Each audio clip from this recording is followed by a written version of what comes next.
La Voz de América presenta.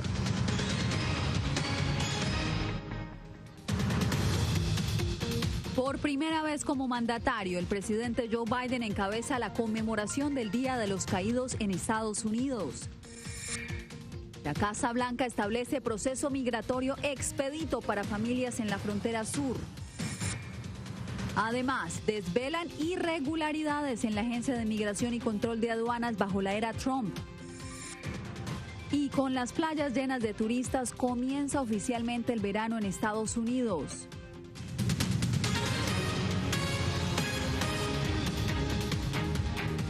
Feliz inicio de semana para todos. Aquí comienza El Mundo al Día. Les saluda Yasmín López. Por primera vez en su calidad de mandatario, el presidente Joe Biden encabezó este lunes en Estados Unidos la conmemoración del Día de los Caídos. Así se conoce a quienes murieron en guerras y conflictos a lo largo de la historia del país. Jacopo Luzzi nos acompaña en vivo. Jacopo, ¿cuál fue el mensaje del primer mandatario este 31 de mayo? Yasmín, es un día importante y de emociones en Estados Unidos, donde se rinde homenaje a los miembros de las fuerzas militares y también civiles que participaron en las guerras a través de la historia de Estados Unidos y que fallecieron por defender los ideales de esta nación. Además, hoy es el 100º aniversario de la masacre de Tulsa, en Texas, donde decenas de afrodescendientes fueron asesinados a manos de una turba de hombres blancos en un crimen de odio racial. Mañana Joe Biden viajará a Tulsa para rendir homenaje a las víctimas y recordar que el racismo es aún una realidad en Estados Unidos. Ahora, volviendo al Día de los Caídos, vamos a ver qué ocurrió en el Cementerio Nacional de Arlington en la conmemoración donde estuvo Joe Biden. Un día de solemne conmemoración y emociones para recordar a todos los caídos que fallecieron defendiendo a Estados Unidos en tiempos de guerra y de paz y para celebrar los valores de libertad y justicia en los que se fundamenta la democracia estadounidense, asegura el presidente Joe Biden.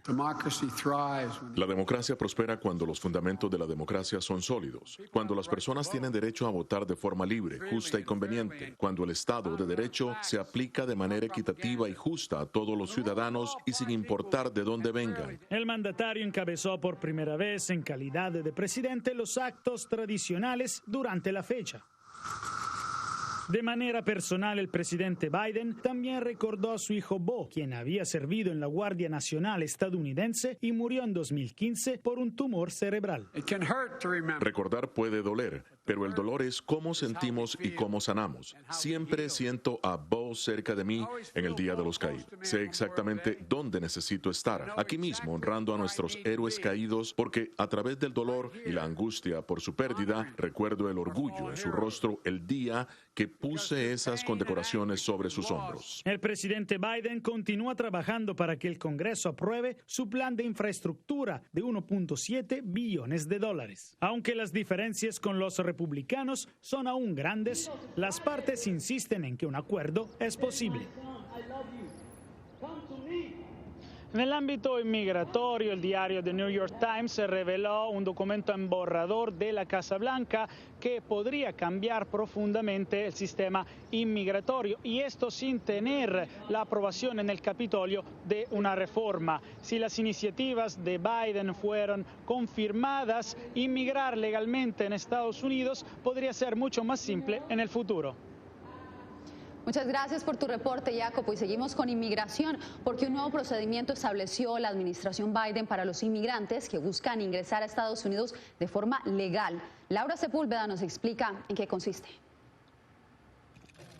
Para acelerar los procesos migratorios que en ocasiones toman meses y hasta años para los solicitantes de asilo, el gobierno estadounidense estableció cambios en las normas. Así lo anunció el secretario de Seguridad Nacional, Alejandro Mayorkas. Las familias que llegan a la frontera y son puestas en procedimientos de inmigración deben tener sus casos decididos de manera ordenada, eficiente y justa. Las familias que han llegado recientemente no deben languidecer en un atraso de varios años. El anuncio de hoy es un paso importante, tanto para la justicia como para la seguridad fronteriza. Se trata de un proceso expedito para el cual podrían calificar familias detenidas en puertos de entrada a partir del viernes 28 de mayo.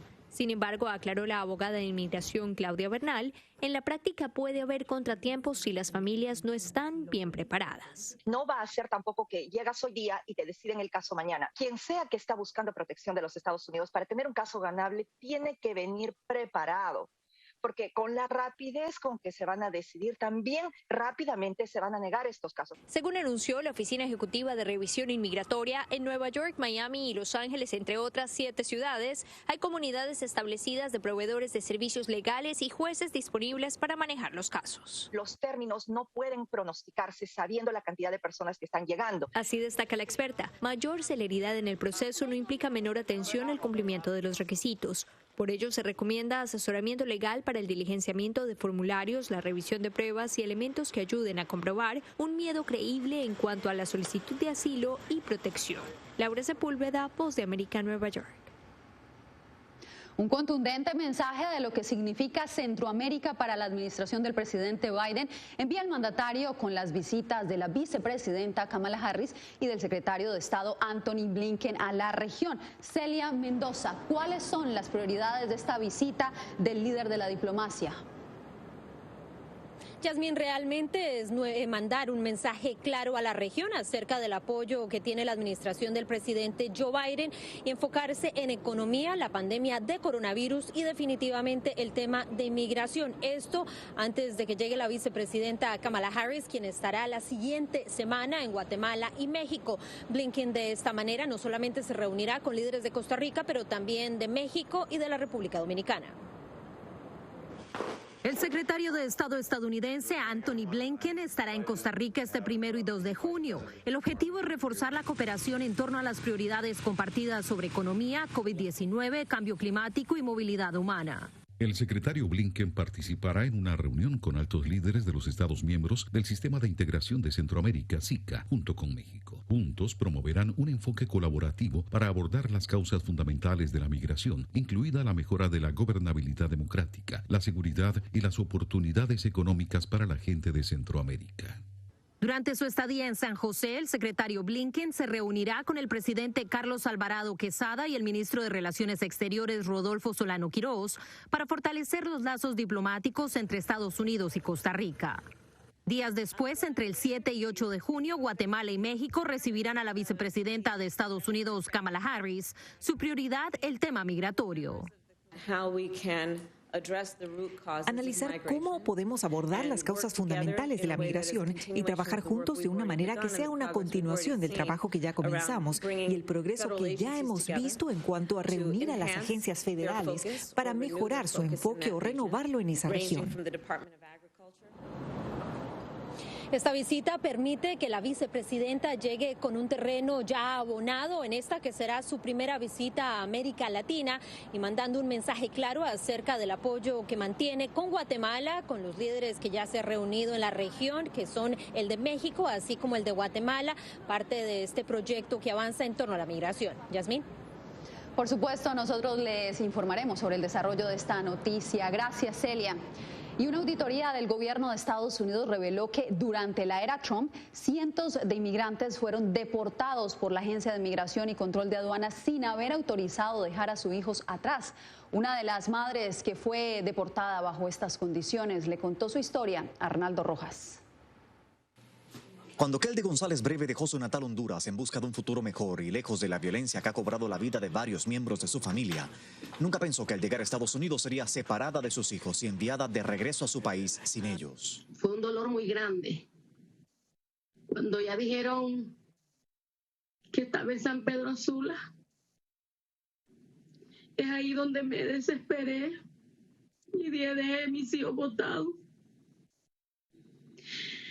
Y cuando lo voy a volver a ver, empecé a decir. Asegura que se le negó la oportunidad de llevarse a sus hijos de 13 y 15 años con ella. 4 años pasaron antes de que se lograra el anhelado reencuentro. Fue algo doloroso. Llegar sin mis hijos, sin mi familia y sin nadie. Que me abrazara porque ya no había familia ya.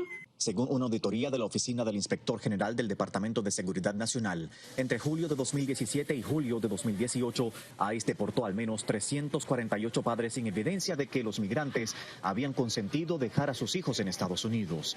Incluso, según el informe, en algunos casos, ICE realizó la remoción aún sabiendo que los padres querían llevarse a sus hijos con ellos.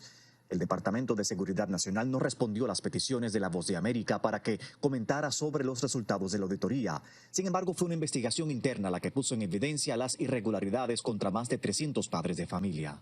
Según cifras oficiales, más de 5.500 familias fueron separadas bajo la administración Trump y más de 500 niños aún no se han reunido con sus padres a pesar del esfuerzo del gobierno del presidente Biden para que eso se logre. Arnaldo Rojas, Voz de América, Houston. Avanzan los traslados de migrantes desde Reynosa, en México, hacia McAllen, en Texas, para quienes por razones humanitarias ahora puedan presentar sus solicitudes de asilo ante autoridades estadounidenses. Víctor Hugo Castillo nos explica quiénes son los beneficiados. Mientras Estados Unidos continúa haciendo cumplir la orden de los CDC bajo el título 42, la administración Biden trabaja para simplificar el sistema de identificación y proceso legal a personas particularmente vulnerables, cobijadas bajo el criterio de excepciones humanitarias. Vienen mujeres embarazadas, niños discapacitados, hemos recibido menores no acompañados, familias quienes padecen de diabetes y otros tipos de enfermedades. De acuerdo a un comunicado del Departamento de Seguridad Nacional, este proceso de excepción humanitaria implica una estrecha coordinación con organizaciones internacionales y no gubernamentales en México y pruebas de COVID-19 antes de que los identificados a través de este proceso puedan ingresar al país. ¿Quieren que se paren?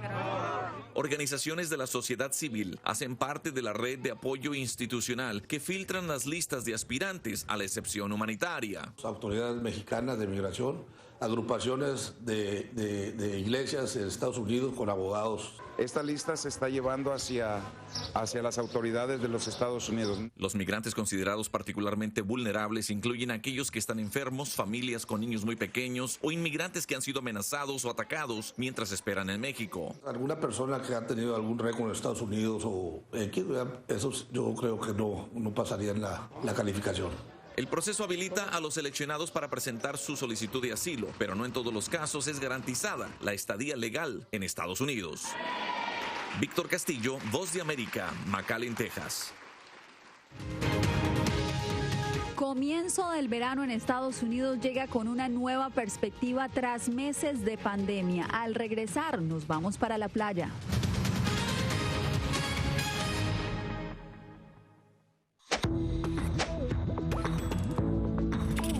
La Organización Mundial de la Salud asegura que las mascarillas son esenciales para eliminar la transmisión del nuevo coronavirus y salvar vidas. Por ello, recomienda su uso cuando se está en lugares concurridos, donde no se pueda mantener el distanciamiento social y en lugares con poca ventilación. Cuando se habla de mascarillas para protegerse del COVID-19, se refieren generalmente a la mascarilla quirúrgica, el respirador N95 o las de tela. Las mascarillas quirúrgicas planas, rectangulares y desechables protegen al portador de gotas de partículas grandes del virus e impiden que los enfermos la esparzan cuando tosen o estornudan. Los expertos advierten que solo deben ser usadas una vez. El respirador N95, de forma oval y más ajustado a la cara, tiene una válvula de exhalación que ayuda con la humedad y el calor cuando respiramos. Además de filtrar partículas grandes, puede impedir que pase el 95% de las partículas pequeñas de virus y bacterias. Ante la escasez, muchos han recurrido a hacer sus propias mascarillas y, en efecto, los expertos confirman que estas mascarillas caseras pueden ser efectivas. Las mascarillas nos pueden servir como una barrera aislante para las secreciones, pero tener mucho cuidado porque hemos visto gente que usa la mascarilla, pero al acomodarse la mascarilla se está tocando la cara. Y eso es justamente lo que queremos evitar, es que la gente se esté tocando la cara en estos momentos, porque cuando uno está en lugares públicos puedes estar pasando la mano por una superficie que ha sido tocada por otras personas y que puede estar contaminada y luego sin querer te puedes llevar la mano a la cara. Para más información visita nuestra página web y síguenos a través de las redes sociales bajo @Voz de América.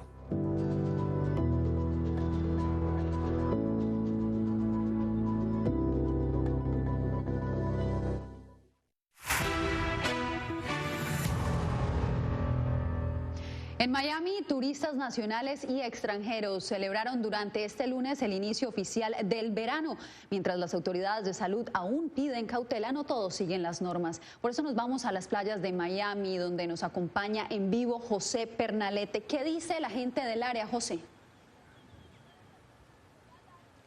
Yasmin, se trata de un momento en el que tanto los turistas como los comerciantes y trabajadores en estos momentos han mostrado sentimientos encontrados. A pesar de la ansiedad por la que han querido que ya la reapertura sea ya un hecho, como ya en efecto se ha venido registrando durante este fin de semana, también se le exige a cada uno de los visitantes en los establecimientos comerciales que sigan llevando también el tapabocas, porque es una medida de prevención que está vigente. Veamos el reporte.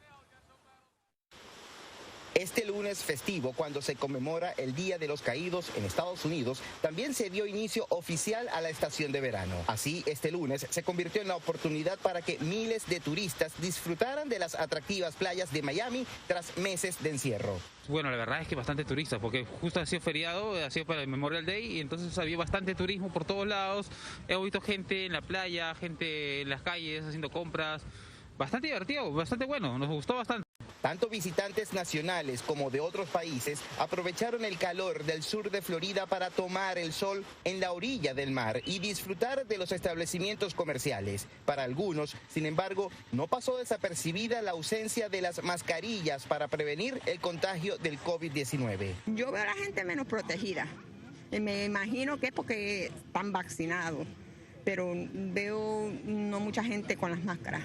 Florida poco a poco ha relajado las restricciones en comercios y áreas de esparcimiento a medida que se ha avanzado en la campaña nacional de vacunación. Sin embargo, visitantes extranjeros prefieren continuar con el porte de tapabocas y cuidarse del mortal virus. Pues ahorita en esto lo que vamos viendo acá no hemos entrado a ningún negocio, pero la mayoría de gente sí anda sin mascarillas y pues nosotros sí preferimos protegernos. Para alivio de los comerciantes, la actividad en los locales comienza a registrar mayor dinámica en comparación al 2020. La discoteca, los restaurantes hasta altas horas de la noche y nos gustó, pues, ¿no? O sea, todo está abierto ahorita. Es de destacar que las autoridades en salud pública a nivel mundial han indicado que no es momento de relajar este tipo de restricciones porque todavía la pandemia sigue vigente. Yasmin. José, muchas gracias. Y miles de habitantes pasaron de la línea de la pobreza a la pobreza extrema en Honduras. Al impacto del COVID-19 se suman las altas tasas de desempleo, la poca inversión extranjera y los desastres naturales. Óscar Ortiz. Al menos 1 millón de personas que no estaban en situación de pobreza en Honduras hoy lo están, según el Instituto de Investigaciones Económicas y Sociales. A las causas estructurales se suman el COVID-19 y las tormentas tropicales, reflejo del cambio climático. Eso significa que pasamos de un 60% de hogares que vivían bajo la línea de la pobreza a un 70%. ¿Qué significa eso? Eso significa que alrededor de 1 millón de personas en el año 2020 que no eran pobres cayeron debajo de la línea de la pobreza. Asimismo, el informe resalta que la inversión extranjera se verá comprometida si la mano de obra hondureña no evoluciona, lo que lo coloca como un país a nivel regional por debajo de otras naciones centroamericanas. Las habilidades de la fuerza laboral no son las requeridas por el contexto mundial en el que estamos. Entonces, el sector empresarial, la inversión extranjera no encuentra gente con las capacidades y habilidades que necesita el mundo de hoy. El panorama de empleo tradicional no es más alentador. 1 de cada 10 empresas cerró operaciones y los expertos surgen al gobierno la adopción de medidas urgentes. Para que lo gastemos más en salud y en educación, que son los elementos que de verdad le van a generar riqueza al país. Por su parte, el gobierno hondureño ha puesto en marcha un plan de reconstrucción que permita avanzar en la aceleración económica y sobre todo generar nuevos empleos después de las tormentas tropicales. Óscar Ortiz, Voz de América, Honduras. Tras un mes de manifestaciones, crece la expectativa internacional por la situación en Colombia. Después de la pausa, ¿cuáles son las perspectivas?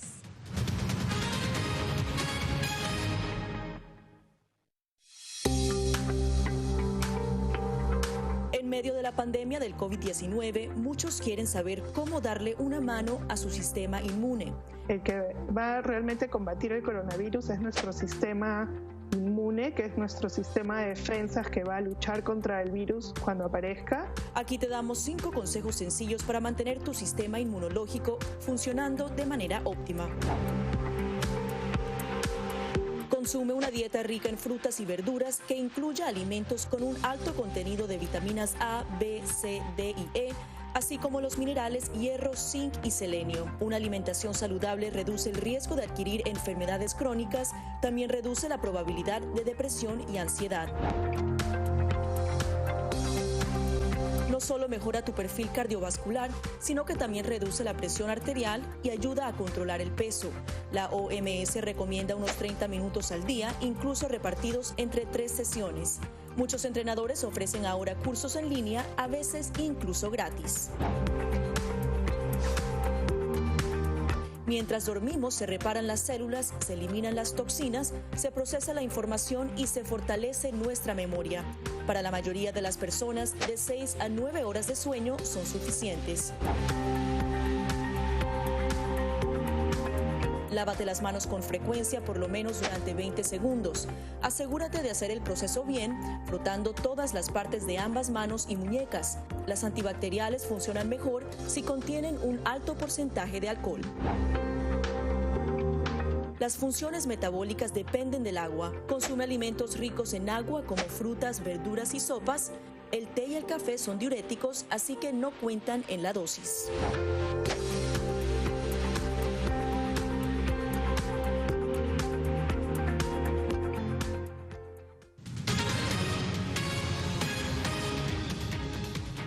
Ante la mirada expectante de la comunidad internacional, Colombia completó un mes de protestas que se desarrollan entre descontento social, manifestaciones violentas focalizadas y las denuncias por presunto exceso de la fuerza por parte de los uniformados. Jair Díaz nos presenta el balance. Entre masivas protestas pacíficas y actos de vandalismo focalizados, Colombia completa más de un mes de paro nacional. El día a día refleja un patrón que impacta la vida diaria de una población civil que también lidia con los efectos de la pandemia, y la polarización es evidente en testimonios como estos. Que por favor se siente a negociar, porque desafortunadamente está tomando del pelo al pueblo colombiano. Que cese la violencia, es lo que le estamos pidiendo. Aunque no se vislumbran aún acuerdos concretos entre el gobierno y el Comité Nacional del Paro, los líderes de las protestas sentados a la mesa aseguran que tienen voluntad política para llegar a un acuerdo. Que se creen 7 comisiones que cada una estudien los puntos del pliego de emergencia y que prontamente podamos llegar a un acuerdo. El gobierno del presidente Iván Duque insiste en exigir el cese de los bloqueos a las vías, que ha generado muerte de pacientes en ambulancias y la escasez de alimentos en 29 de los 32 departamentos del país. Que esos bloqueos deben terminar. Las consecuencias que están teniendo no tienen que ver con la protesta. La comunidad internacional insiste en hacer justicia ante los persistentes cuestionamientos por el presunto uso excesivo de la fuerza pública registrados en video. La Comisión Interamericana de Derechos Humanos visitará Colombia del 7 al 9 de junio. Jair Díaz, Voz de América, Bogotá. Tras semanas de rumores, Amazon, el gigante del comercio electrónico, reveló la adquisición de MGM, uno de los estudios más antiguos y reconocidos de Hollywood. Verónica Villafañe nos explica qué implicaciones traerá esto para la industria del cine. La popular franquicia taquillera de James Bond es parte del valioso contenido que Amazon recibirá por su compra del histórico estudio de Hollywood MGM, que plagado de deudas hace meses buscaba comprador. Va a haber interacción, sinergia entre las dos divisiones. Benjamín López es experto en la industria del cine. Es parte del nuevo Hollywood y del nuevo movimiento global para tener todo incluido en unas compañías gigantes. Amazon, que creó Amazon Studios en el 2010 y que tiene su propio servicio de streaming, Amazon Prime Video, va a adquirir una riqueza de propiedad intelectual. Un catálogo de más de 4.000 películas, 17.000 episodios de series televisivas y un estudio de televisión que produce populares series. ¿Qué significará la adquisición del catálogo de MGM para el servicio de streaming Amazon? Creación de contenidos originales con la marca de Amazon. Va a ser muy importante ver al nivel global porque se puede hacer readaptación para formatos locales, que es algo que lo van a crecer a un nivel enorme. Y la tecnología ayudará a su crecimiento. Amazon tiene uno de los mejores algoritmos del ecosistema. Pueden interpretar qué tipo de películas, telenovelas, libros se consumen en ese medio para educar y guiar lo que es la creación de contenido original. López señala que eso ayudará a Amazon en la guerra de los servicios streaming en Latinoamérica. América Latina, estamos hablando de más de 500 millones de una base de clientes potencial. Ahora imagínense al nivel global. Yo creo Verónica Villafañe, Voz de América, Los Ángeles. Estas dos estrategias bajo lo que es la marca de... Los invitamos a sumergirnos en un mundo submarino de agua dulce en una de las selvas más inexploradas del continente. En breve, aquí, en El Mundo al Día.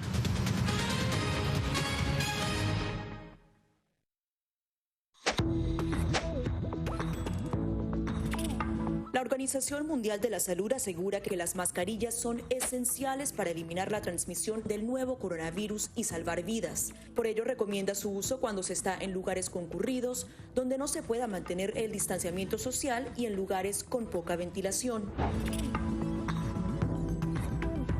Cuando se habla de mascarillas para protegerse del COVID-19, se refieren generalmente a la mascarilla quirúrgica, el respirador N95 o las de tela.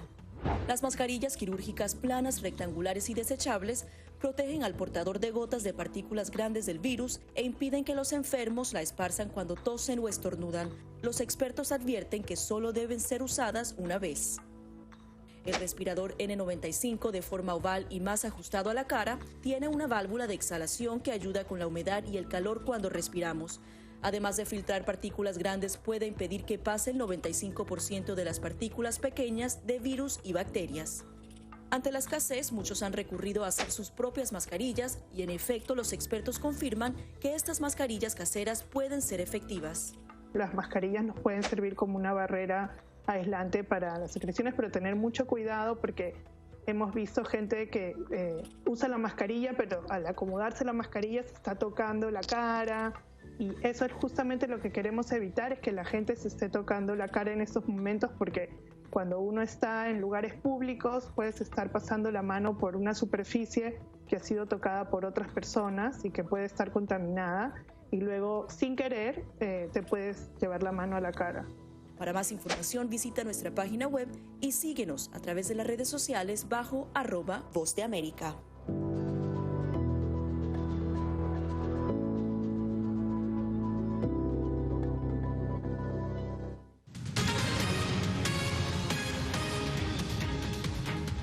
Su obra ha sido publicada en galerías, libros y revistas alrededor del mundo. Ahora la mirada del venezolano Iván Mikolji se concentra en la biodiversidad única de Venezuela y Colombia. Alonso Castillo habló con él sobre su nueva exposición. Con más de 100 expediciones alrededor del mundo, el explorador de ríos Iván Mikolji sumerge las pupilas en la anatomía que vive en agua dulce. Su obra titulada Peces del Orinoco en la naturaleza retrata una región de Venezuela y Colombia en donde germina la inmensidad de la biodiversidad.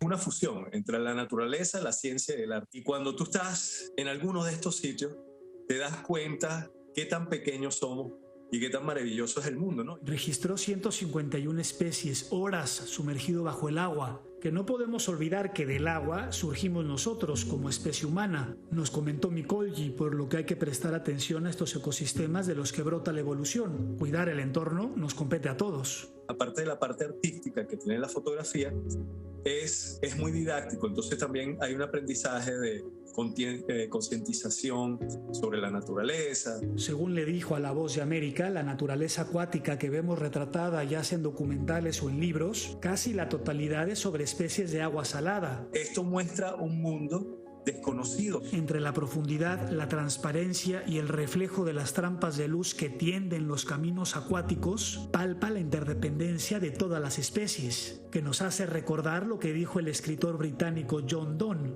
Ningún hombre es una isla entera por sí mismo. Cada hombre es una pieza del continente, una parte del todo.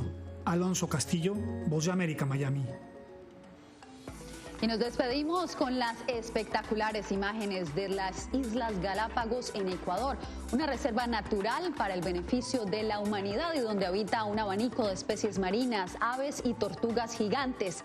A 1000 kilómetros al oeste de Ecuador, estas islas han albergado por miles de años una increíble riqueza de fauna y flora, incluso conocidas por no encontrarse en ningún otro lugar del mundo. Así llegamos al final de esta emisión.